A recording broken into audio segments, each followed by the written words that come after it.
haddii lagu yiri badrool badan baa halka ku jira biyaha aniga iska leh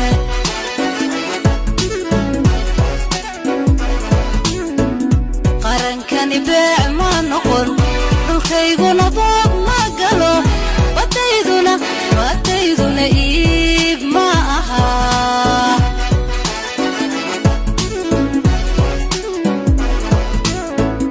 qarankani beec ma noqon dhulkayguna boob ma galo badayduna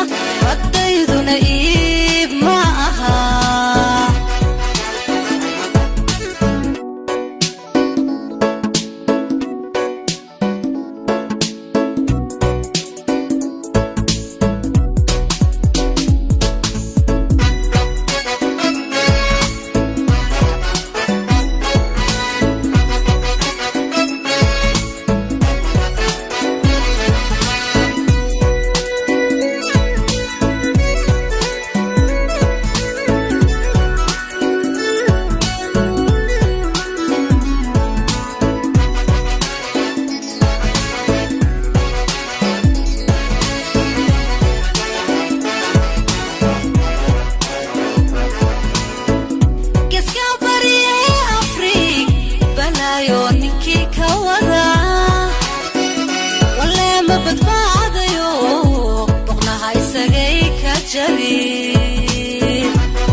والله هو قيرودا horta heeskaasi marka xitaa aniga qaad marka meel ka maqlo waa qeyrooda sababtoo ah heeskaasi wuxuu difaacayaa badda Soomaaliya waa Soomaaliya hadlayso marka ma la soo koobi karo dareenkayga sidoo noqdo marka aan ama qaadayo ama aan maqlo meel ka shidan tahay